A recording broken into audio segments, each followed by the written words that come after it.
يقدم لكم هذا البرنامج برعاية موبيليس.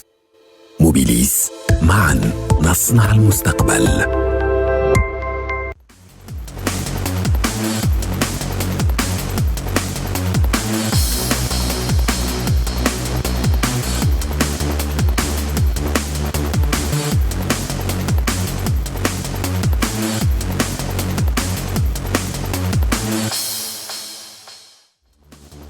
Madame, Monsieur, bonsoir. Eh bien, après 2 émissions à Oran qui a abrité les Jeux méditerranéens, les 19e Jeux méditerranéens, on revient dans nos studios pour justement faire le bilan des Jeux méditerranéens. Avec nous aujourd'hui comme invité, Monsieur Aziz Derouez, président du comité d'organisation des Jeux méditerranéens. Monsieur Aziz Derouez, bonsoir.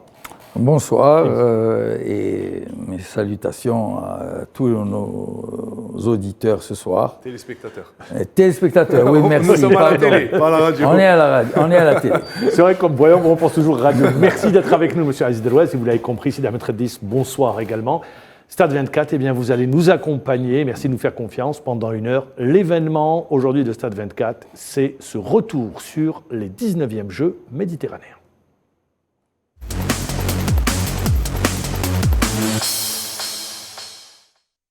Monsieur Aziz Derouez, eh bien, les Jeux méditerranéens se sont terminés, il y a eu cette cérémonie de clôture. Aujourd'hui, vous vous sentez libéré, ça a été dur à porter, lourd à porter. Je dirais même très lourd. Très lourd parce qu'il faut quand même avoir de la mémoire. Il faut revenir un peu dans le temps et revenir, par exemple, pour les gens qui ont la mémoire courte, à ce communiqué, ce procès-verbal du Conseil exécutif du Comité international des Jeux méditerranéens au mois de novembre,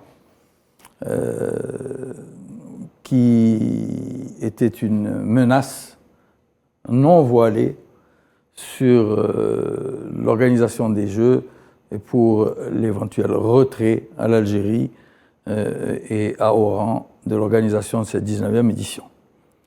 Comment en était-on arrivé là? Tout simplement parce que des Jeux attribués en 2015, l'état d'avancement, que ce soit d'infrastructures importantes qui étaient prévues et présentées dans le projet, que de l'organisation en général, était bien en deçà de ce qui aurait dû l'être à ce moment-là. Par rapport au tableau de marche. Par rapport au minimum des tableaux de marche. Et donc, c'était vraiment un cri d'alarme.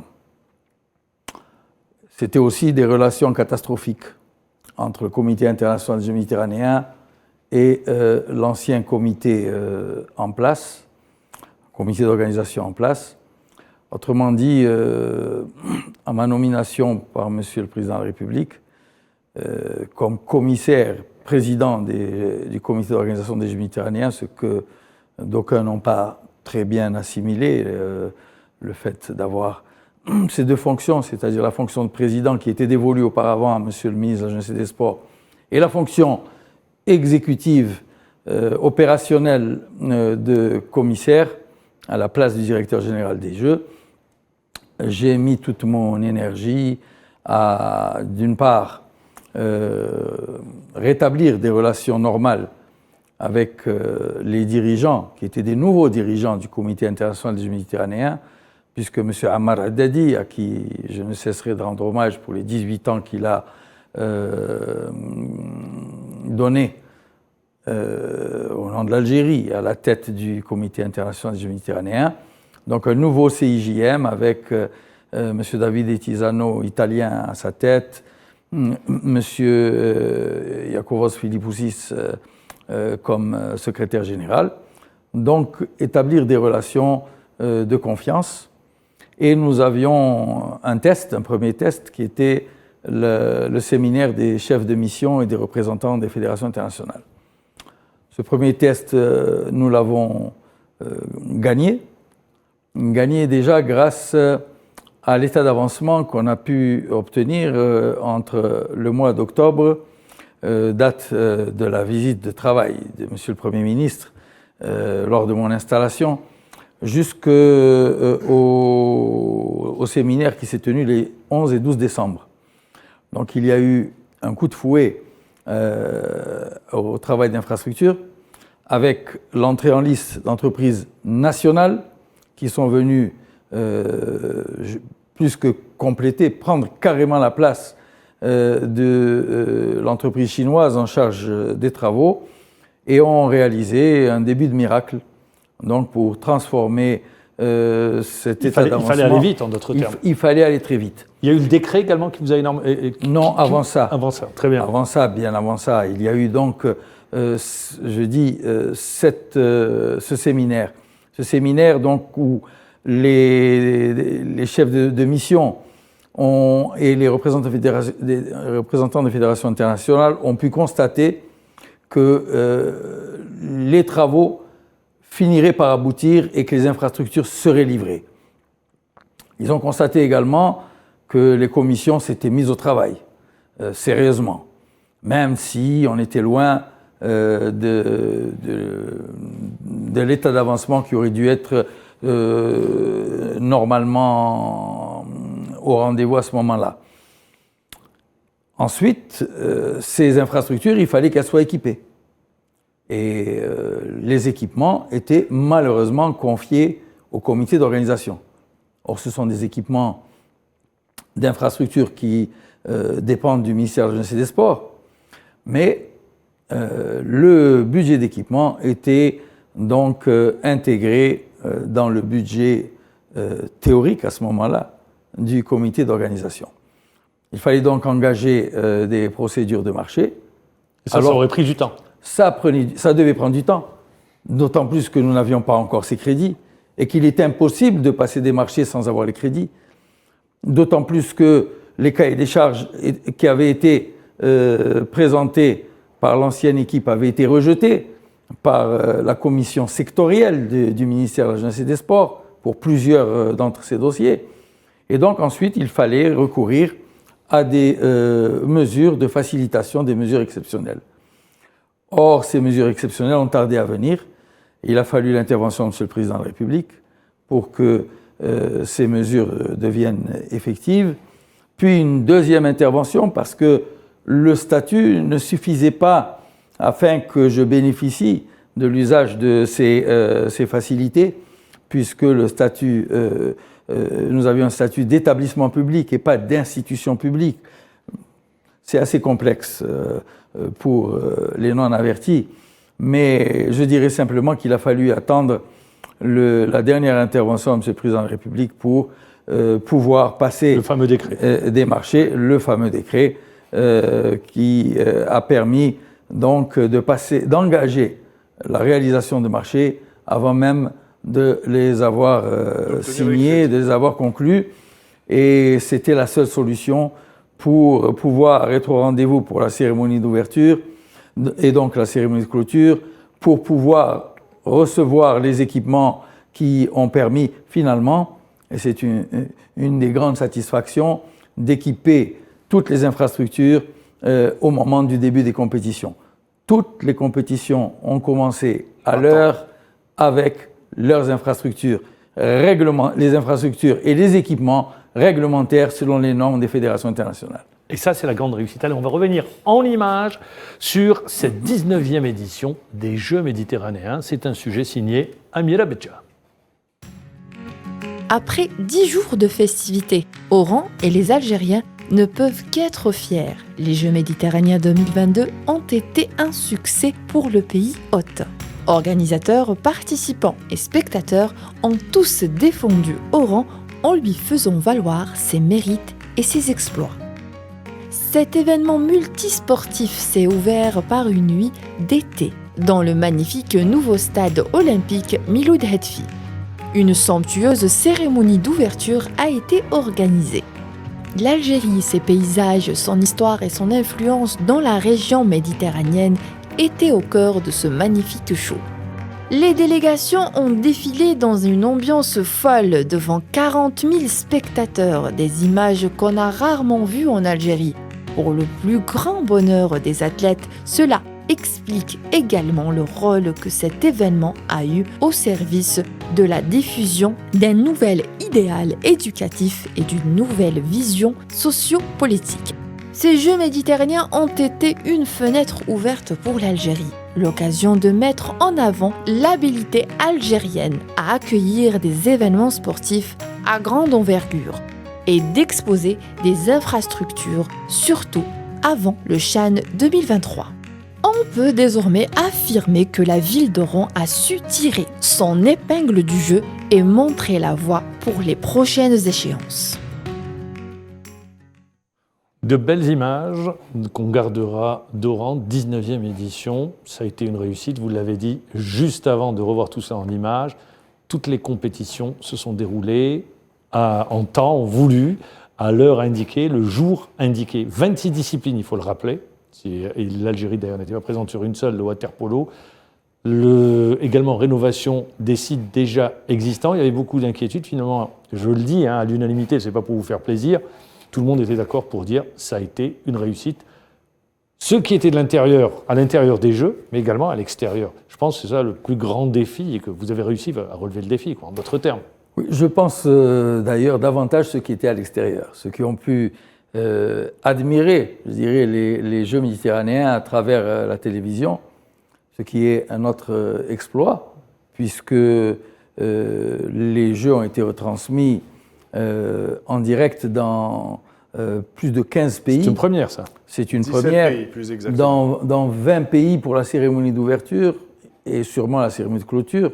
17 pays, puisque vous le dites donc, pour les Jeux en direct. Et pour le reste des pays... Je parle des compétitions, hein. Oui. Pas de la cérémonie d'ouverture ni de clôture. Pour les compétitions, c'était 17 pays.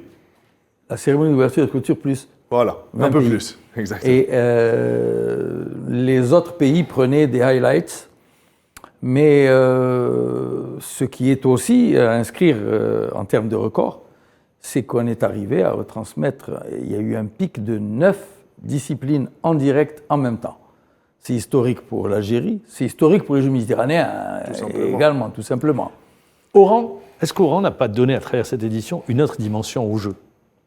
Je pense... Ça n'avait pas la même visibilité. C'est pas pour faire pas dans le chauvinisme, c'est pas pour tremper dans le chauvinisme, mais Tarragone, il n'y avait pas la même visibilité qu'Oran, par exemple. Je pense que oui.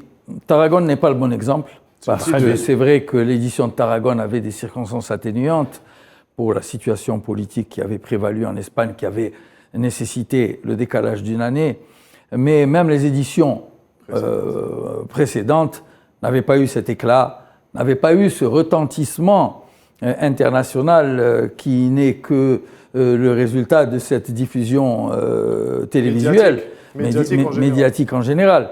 C'est donc une première, et évidemment, ça lève la barre très haut.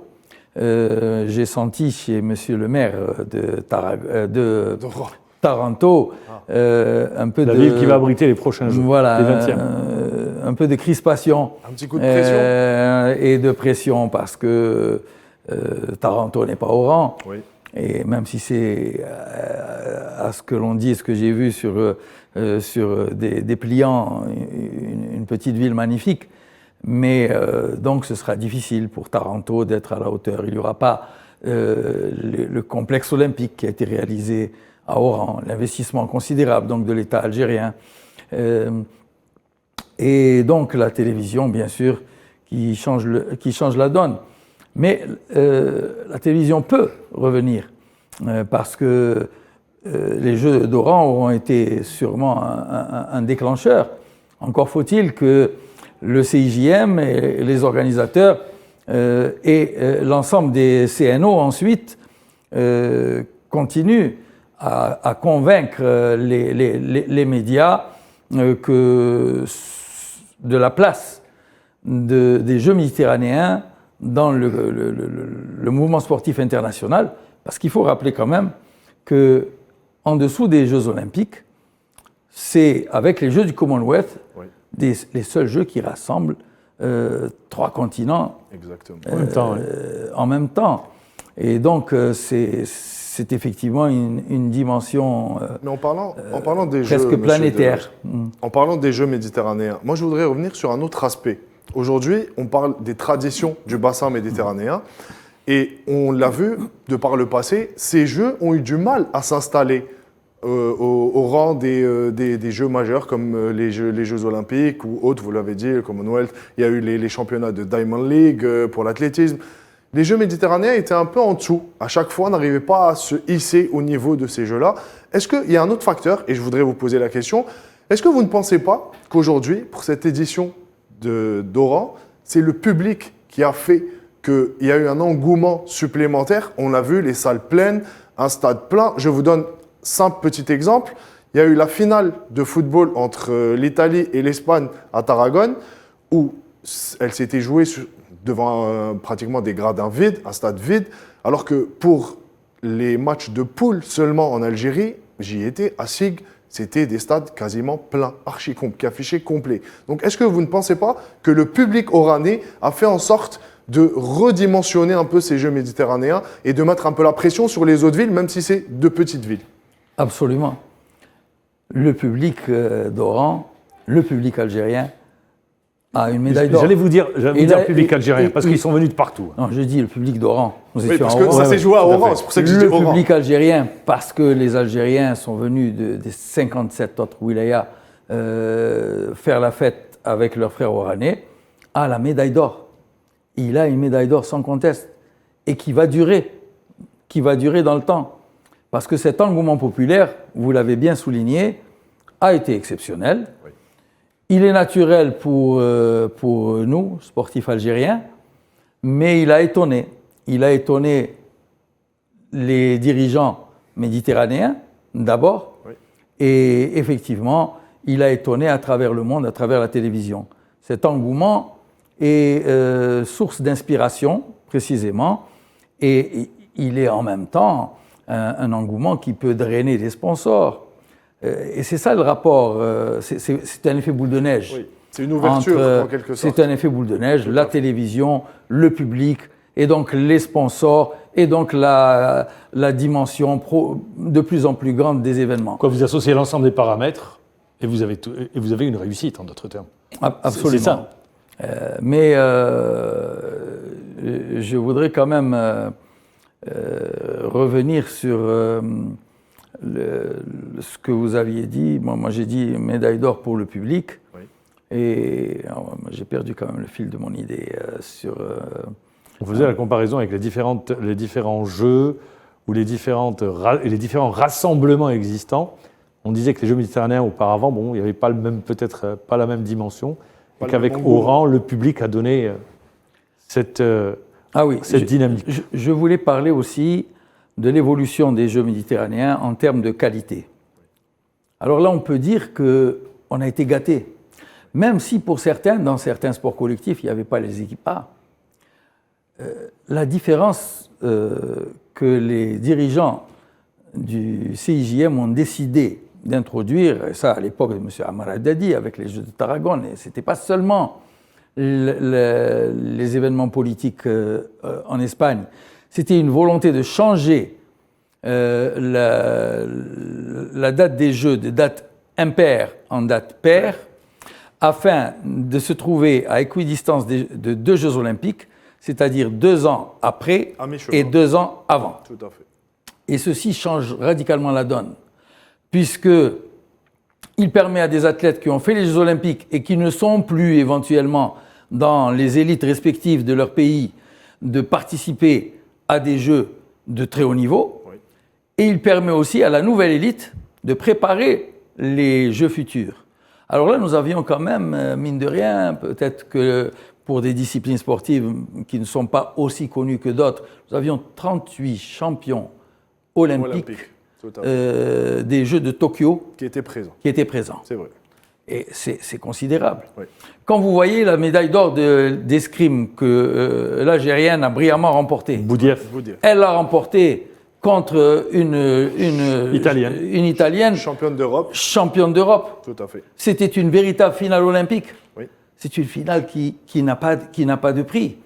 Donc, ça a été des Jeux de très grande dimension. Si vous voyez la finale de handball entre l'Espagne... Ça s'est joué à la dernière minute. Félicitations d'y avoir été. Oui. Et l'Espagne, l'Espagne et l'Égypte. Ouais.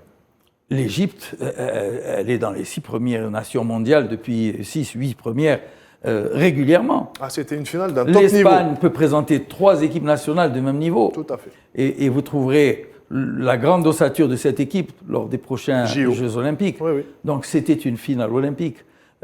Quand vous savez qu'il y avait la Serbie A, qu'il y avait le Portugal A, La Turquie A aussi. la Turquie A, bien entendu. Donc, notre terme, vous donnez la photographie des athlètes qui étaient présents sur ces Jeux. Voilà. Mais je voudrais. Je ne sais pas si vous avez terminé votre idée. Non, je voulais juste dire que le tournant a été bien pris par les Jeux méditerranéens avec les Jeux d'Oran. Non seulement l'apport du public, comme et vous l'avez souligné, mais aussi maintenant une nouvelle périodicité qui permet la présence de champions et de futurs champions. D'athlètes de haut niveau. Et voilà, qui est une garantie pour les investisseurs en sport, je dirais, Oui. c'est-à-dire les télévisions, c'est-à-dire les sponsors, d'être là dans les prochains rendez-vous. Encore faut-il qu'ils soient Faut à leur la donner hauteur envie. des Jeux d'Oran. Très bien, ça nous permet, la transition est toute faite, merci. On va aller sur le bilan des athlètes algériens durant ces Jeux méditerranéens. Sur le plan sportif, ces jours ont été un succès. Le nageur Jawad Seyoud a clôturé la participation algérienne au JM en décrochant une 2e place en finale du 100 mètres pape après avoir remporté l'or et le bronze. Cette victoire a porté les consécrations algériennes à 53 médailles au total, dont 20 en or. C'est le meilleur résultat de l'histoire de la participation algérienne, battant le record enregistré aux Jeux de Tunis en 2001, qui était de 10 médailles d'or. Les athlètes des disciplines individuelles ont profité de ce rendez-vous méditerranéen pour se mettre en exergue, grâce à la boxe et à l'athlétisme avec 10 médailles d'or, et le karaté juste derrière avec 4 médailles d'or aussi, comptant également sur le succès de ces athlètes en badminton, escrime, judo, lutte gréco-romaine et en haltérophilie avec une médaille d'or à leur actif. Ainsi, les stratégies de développement gagnantes établies par ces différentes fédérations ont été concrétisées par plusieurs médailles. Les autres instances fédérales des sports collectifs doivent s'en inspirer pour rattraper leur retard. Contrairement aux sports individuels, les sélections nationales des différentes disciplines collectives qui ont pris part à cette 19e édition des Jeux d'Oran ont raté le coche et ont fait chou blanc, en se faisant éliminer dès la phase de poule, à l'exception de l'équipe de basket 3-3 masculine qui s'est qualifiée au quart de finale et qui a fini 5e. En handball, le bilan est catastrophique. Messieurs et dames ont quitté la compétition sans éclat, et ce dès la phase préliminaire. Pour le volleyball, le bilan a été décevant lui aussi, avec une seule victoire pour les messieurs et aucune pour la sélection féminine. Le ballon rond lui aussi n'a pas fait la joie des Algériens après avoir déjoué les pronostics en journée inaugurale face à l'Espagne, vainqueur de la dernière édition. Les poulains de Mourad Slatni n'ont pu se défaire du Maroc et de l'équipe de France, perdant de vue leur objectif d'atteindre le carré final, sous les yeux d'un public oranais fervent et présent en force. Ceci n'a pas empêché les sélections algériennes de terminer 4e au classement général. L'Algérie a occupé le podium au début des Jeux et a perdu du terrain en reculant à la 4e place derrière la France. Néanmoins, cette 19e édition sera celle de tous les records. تحيا الجزائر.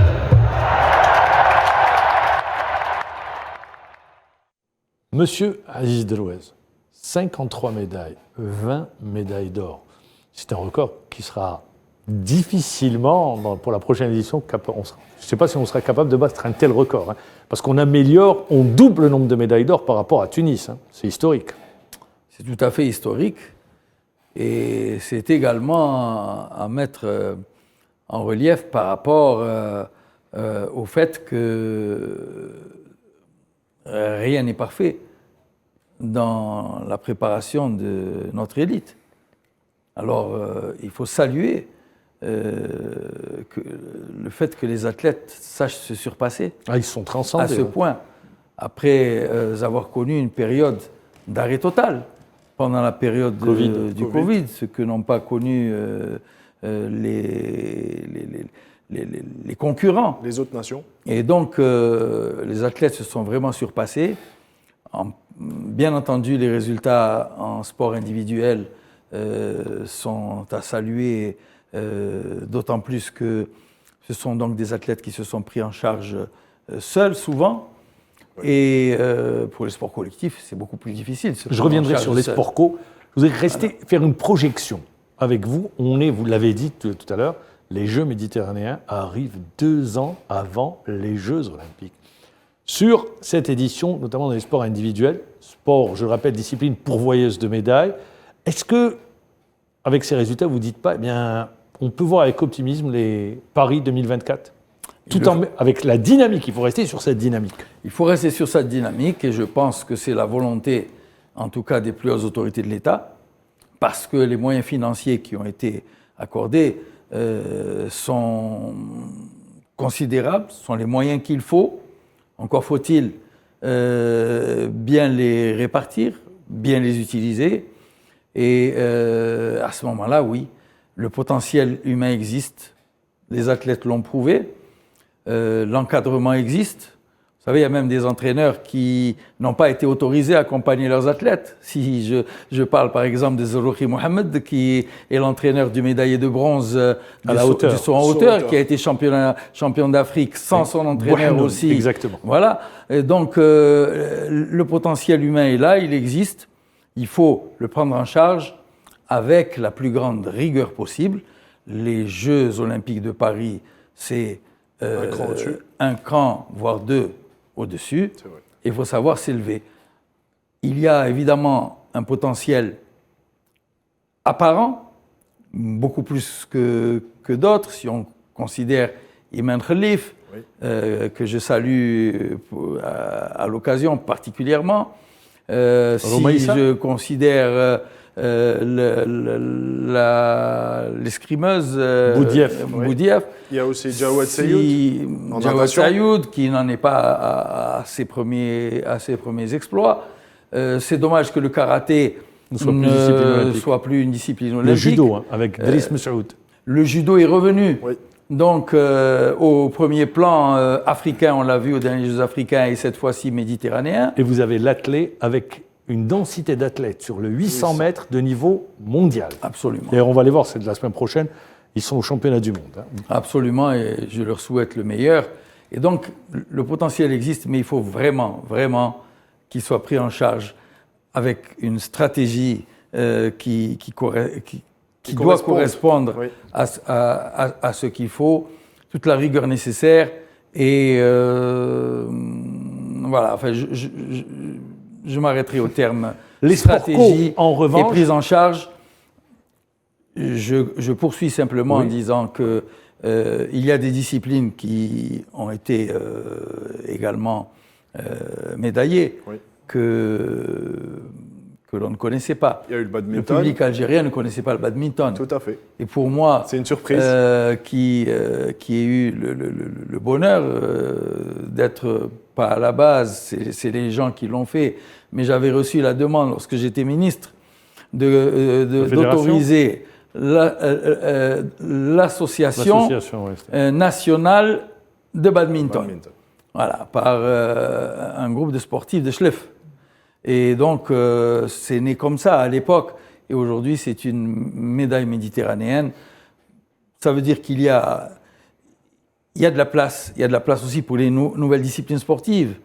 Vous savez que maintenant, il y a le snowboard, il y a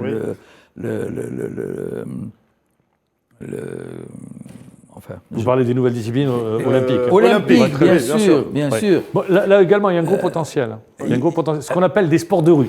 Eh bien voilà. Mais c'est des médailles. Oui.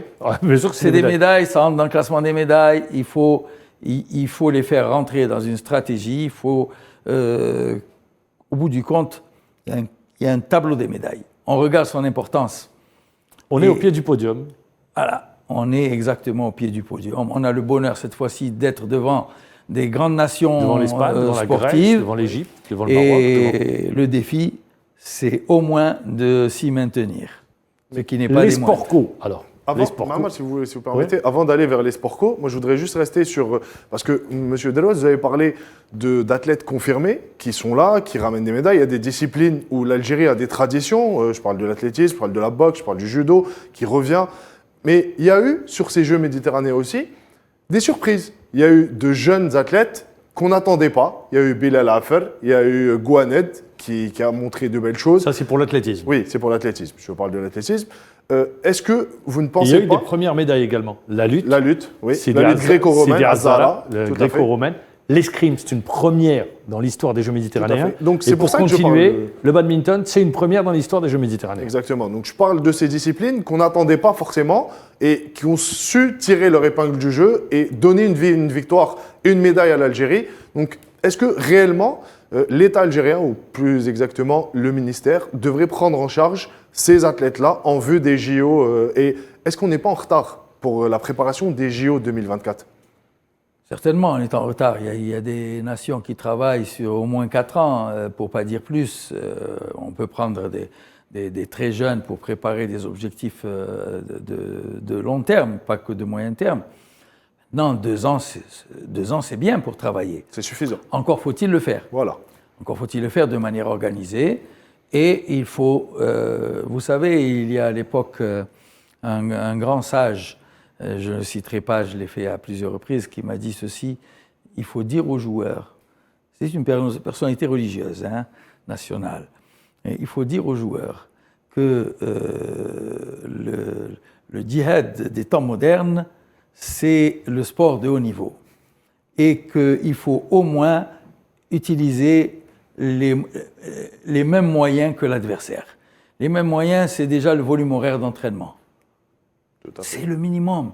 Si l'adversaire s'entraîne 4 heures par jour et a 2 heures de récupération médicale et a 2 heures de réunion, etc., 8 heures de travail par jour, il faut faire au moins ça. Si l'adversaire s'entraîne 8 heures par jour pour certaines disciplines, il faut faire au moins ça.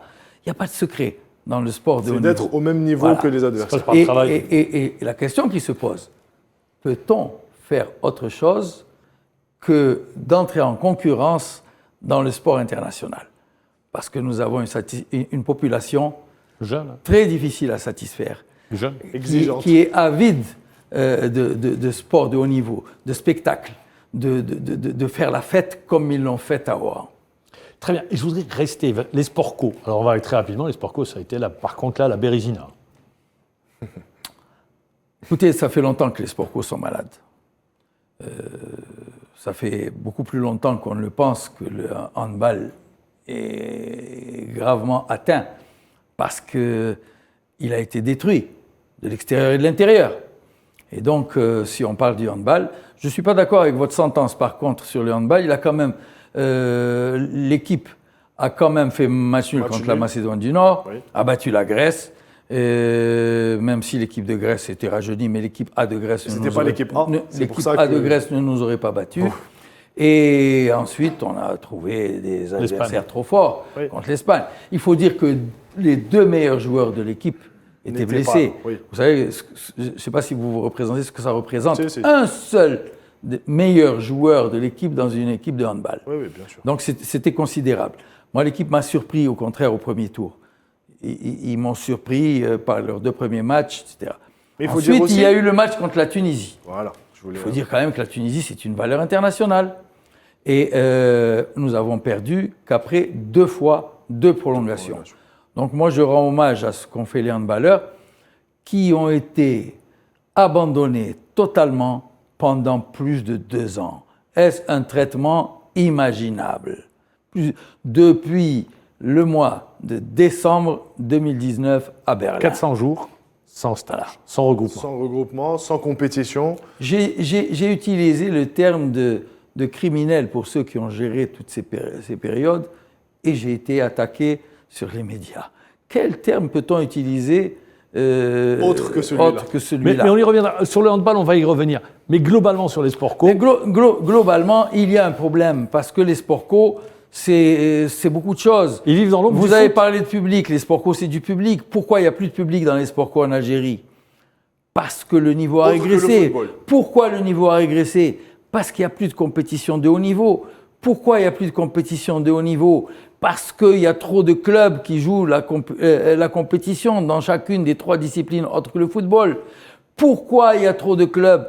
Pourquoi le statut des athlètes ne permet pas de répondre à leurs besoins minima? Parce qu'il n'y a pas de professionnalisme, parce qu'on est resté dans une période de transition qui n'a que trop duré de plus de 30 ans. Il faut faire des choix. Si on choisit d'être performant dans les sports co, il faut donner aux sports co ce qu'ils méritent, en particulier pour ceux qui ont déjà beaucoup donné, ce qu'ils ont donné à notre pays. Très bien. Moi, je voudrais rester également sur Oran.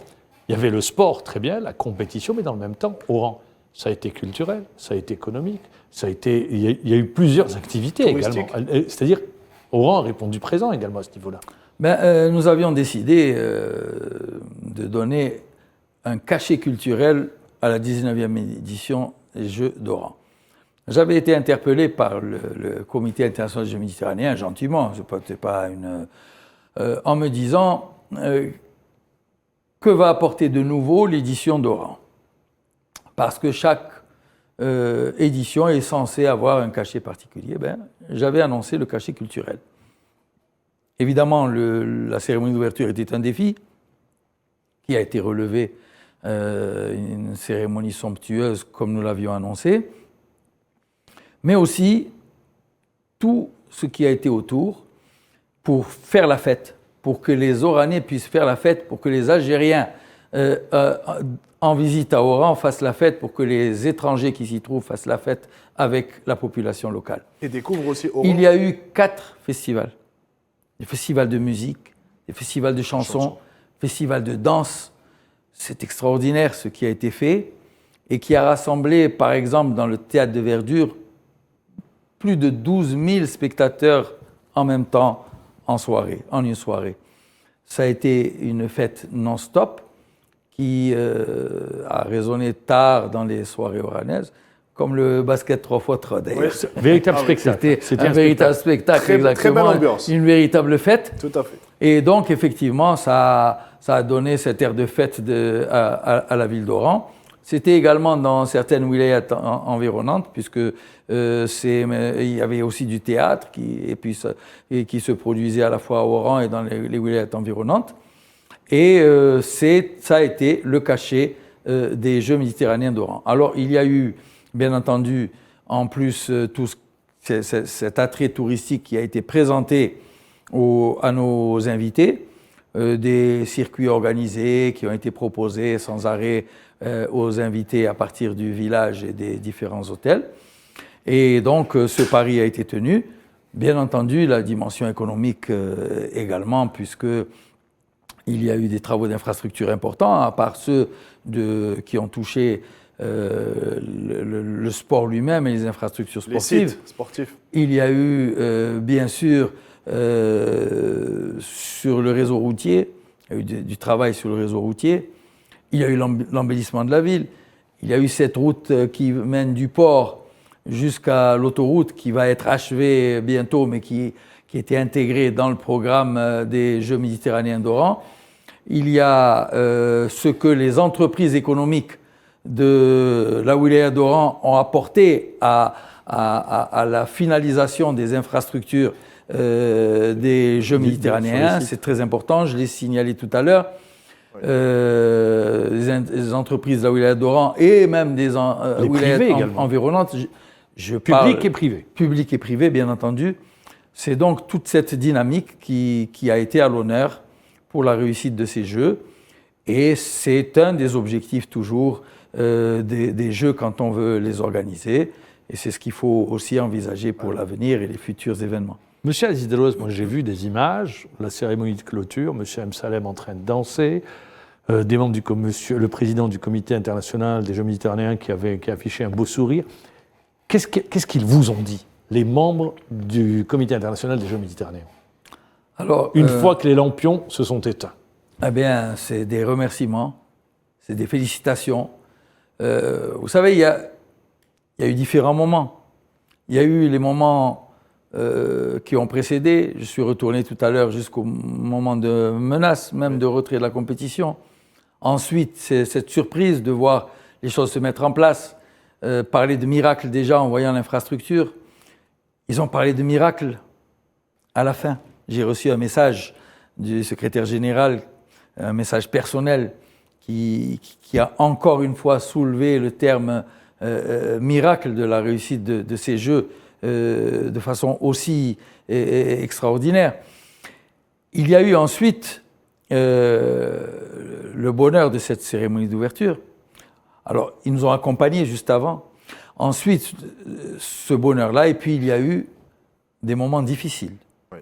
Des moments difficiles il ne faut pas le cacher, parce que... La lettre qui a fuité, par exemple? Oui, parce qu'il y a eu, pour une partie des invités, pas les athlètes, une partie des invités, des difficultés à arriver et à assister donc à la cérémonie d'ouverture. Et quelques autres reproches autour de l'absence de volontaires sur des lieux de compétition ou bien d'accompagnement des invités. Alors, bien entendu, rien n'était parfait dans les derniers moments de préparation de ces Jeux. Et donc, il y a eu des réunions tous les jours, à partir du lendemain de la cérémonie d'ouverture. Des réunions très difficiles, pour moi en particulier, où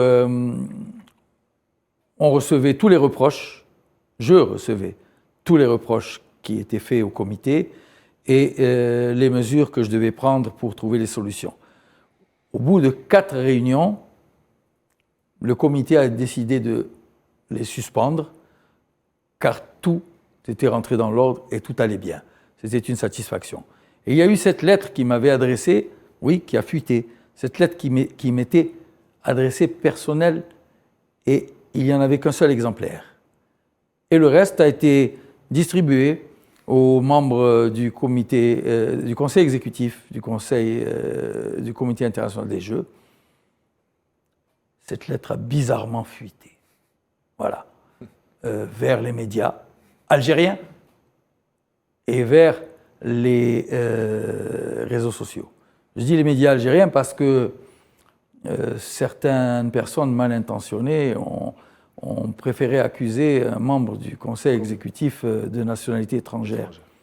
Mais comme c'est les médias algériens qui l'ont fait fuiter en premier, je pense que la fuite est malheureusement venue de personnes mal intentionnées de l'intérieur. Voulant nuire au bon déroulement des Jeux. Mais il n'y a pas eu que ce geste malveillant. Vous savez qu'on a eu des gestes de sabotage. Vous savez que mon intervention en direct lors de la cérémonie de clôture a été sabotée puisque le micro a été débranché intentionnellement. Il y a eu d'autres gestes malveillants et je salue les services de sécurité qui ont veillé parce que il y a eu un énorme effort des services de sécurité pour l'encadrement des Jeux méditerranéens sur tous les plans. Et je peux dire qu'on leur doit aussi une fière chandelle pour la réussite de ces Jeux. Ouais. C'est pour ça que je vous ai posé la question sur qu'est-ce qui vous est remonté, qu'est-ce que vous ont dit les membres de l'exécutif du comité. Donc vous l'avez dit, les membres de l'exécutif ont dit que c'était des Jeux magnifiques, que nous avions monté la barre très haut et que c'était vraiment un grand service rendu aux Jeux méditerranéens, à l'institution, et donc maintenant, il faut que les Jeux restent à cette hauteur. Moi, je voudrais juste poser une dernière question à M. Derouez. Aujourd'hui, avec du recul, on fait le bilan. C'est une réussite, vous l'avez dit, ces Jeux méditerranéens. Si vous deviez tirer certaines conclusions de quelque chose, parce qu'on le dit souvent, une réussite n'est jamais totale. Donc, il y a eu des couacs, il y a eu certains soucis, certainement, vous avez eu des échos. Qu'est-ce qu'il faudrait, à l'avenir, modifier, faire en sorte d'améliorer pour les échéances futures, notamment le CHAN 2023, il y aura la Coupe d'Afrique U17 ici à Alger. Donc, si on devait tirer une conclusion globale, ça serait laquelle ? La première qui s'impose, c'est que lorsqu'on a 5 ou 6 ans pour organiser des Jeux, il faut les organiser en 5 ou 6 ans et non pas en 6 mois. Ça, c'est la première des conclusions. Si on donne 5 et 6 ans, c'est parce qu'il faut 5 et 6 ans. Oui. Voilà. La deuxième des conclusions, et celle-là, je pense que les plus hautes autorités de l'État l'ont tirée, à voir la réactivité du Monsieur le Président de la République, c'est que les textes qui doivent encadrer ce genre d'organisation doivent être revus et doivent permettre effectivement au comité d'avoir la réactivité nécessaire, la souplesse dans l'action nécessaire, dans la rigueur bien sûr, et la mobilisation de toutes les énergies de l'État. Donc je pense que là, ces deux enseignements sont tirés, ces deux enseignements majeurs. Le troisième enseignement, c'est qu'il faut vraiment penser à préparer des cadres à ce genre de mission. Alors nous avons des instituts qui enfin préparent des cadres gestionnaires. Il faut une interrelation très forte qui normalement s'organise déjà au niveau des fédérations entre les cadres gestionnaires, les cadres du sport, afin de produire des cadres qui vont cumuler de l'expérience pour faire face à ce genre d'organisation. Il faut aussi les vivre à l'étranger, en prendre le meilleur, tirer les leçons de ce qui ne va pas dans le passé, dans le présent. Et puis il faut avoir de l'ambition. Le message que Madame l'ambassadrice des États-Unis a délivré sur son compte Twitter est évocateur. Et elle dit notamment simplement: l'Algérie a prouvé que quand elle veut, voilà ce qu'elle peut faire. Donc faire le meilleur au plus haut niveau mondial. Et donc il faut avoir de l'ambition. L'Algérie a prouvé à travers ces Jeux, l'Algérie tout entière, comité d'organisation, population, autorité locale, autorité politique, l'ensemble tout le monde a prouvé, tous les acteurs, qu'on pouvait être à la hauteur, et ça augure de l'espoir pour l'avenir. Il faut se fixer des objectifs raisonnables dans le temps, établir les paliers nécessaires, et puis l'avenir peut être radieux pour répondre aux attentes de ce public que je vois derrière vous à travers ce tableau. Monsieur Aziz Delouez, une nouvelle fois, c'était pas du tout, vous avez relevé le défi, vous et votre équipe, quand je dis tout l'ensemble des acteurs qui étaient là, parce qu'il fallait rattraper le temps perdu, c'était fait et tous à l'unanimité. Il faut être vraiment de mauvaise foi pour dire que c'était pas une réussite. C'était vraiment une réussite, les Jeux d'Oran, on n'a que de belles images. Mais les Jeux d'Oran sont terminés et quand vous êtes là, bien évidemment, comment ne pas parler handball. Demain, l'Algérie joue la Guinée, une équipe nationale qui se déplace en Égypte, mais qui n'est pas dans les meilleures dispositions, avec un manque de profondeur de banc, avec des joueurs blessés, notamment Ayoub. Alors, à la veille de ce rendez-vous, qu'est-ce que vous dites ? Je rappelle que l'ambition, c'est de terminer parmi les 5 premiers pour aller au mondial. 6. 5. Les 6 iront au mondial. Ah, les 6, changement. Les 6. Vous nous apprenez quelque chose? Oui, oui. Ça s'est tombé tout à l'heure. Les 6 premiers iront au mondial. Vous me rassurez, parce que j'avais peur que ce soit retombé à un chiffre beaucoup plus... Non, ce que je dis, c'est que l'équipe nationale se trouve dans une situation encore plus difficile que celle que vous décrivez. Parce que nous avons joué le jeu méditerranéen avec une équipe qui, déjà, n'avait pas de profondeur de banc, puisque 2 de ses joueurs étaient inutilisables, à savoir Ayoub Abdi et Messoud Berkous, qui sont les 2 bras de l'équipe. Oui. On ne va pas utiliser le terme de meilleurs joueurs, on va dire les 2 bras de l'équipe. Et en handball, les bras, c'est indispensable. Les 2 arrières, un gaucher et un droitier. Et donc, vraiment, l'entraîneur a usé le meilleur de ce qu'il avait. Quand je dis user, c'est-à-dire abuser des mêmes joueurs. Et c'était éprouvant, puisque c'est quand même plusieurs matchs, et ils ont été jusqu'au plus profond d'eux-mêmes, avec 2 fois 2 prolongations contre l'équipe de Tunisie pour la 5e, 6e place. Alors, ils ont voyagé immédiatement, et ils entrent en compétition demain contre la Guinée. Et la Guinée, c'est pas la Guinée d'hier. Il se trouve qu'il y a des équipes qui travaillent, qui savent maintenant chercher les joueurs là où ils se trouvent. Oui. Et comme nous avons beaucoup de joueurs qui sont expatriés, les pays d'Afrique du Sud du Sahara ont également beaucoup de joueurs expatriés. Et ils ont sonné le rappel de leurs troupes qui jouent en championnat de France, même dans des divisions moindres, mais il y a quand même de la cohérence. Je les ai vus jouer aujourd'hui contre le Gabon. Ils ont battu le Gabon. Qui était quand même une valeur sûre. Ils ont atomisé le Gabon, ils n'ont pas seulement battu. J'ai de il nous reste une minute, une minute. Alors. Et donc, c'est déjà une entrée en matière difficile. Et si on termine premier de poule, on jouera le Maroc, qui ne battra jamais l'Égypte. Dans leur poule, on jouera le Maroc en quart de finale. Le Maroc qui a fait l'impasse sur les Jeux méditerranéens et dont le seul objectif, c'est forcément de battre l'Algérie puisqu'ils connaissaient le calendrier. Et de prendre cette revanche du dernier championnat d'Afrique. Exactement. Donc ce sera difficile pour les quarts de finale. Et voilà, donc j'espère que tout se passera bien contre le Gabon. Contre la Guinée.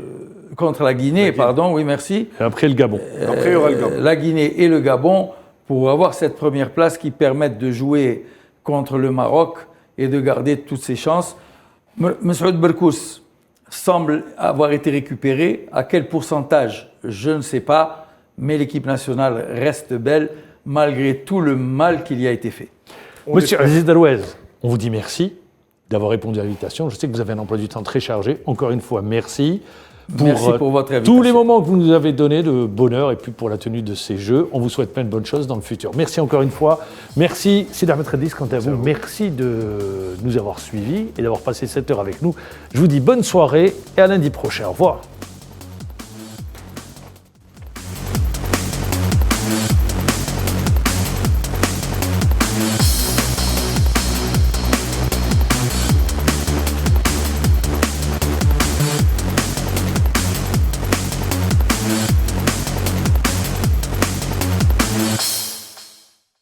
قدم لكم هذا البرنامج برعاية موبيليس.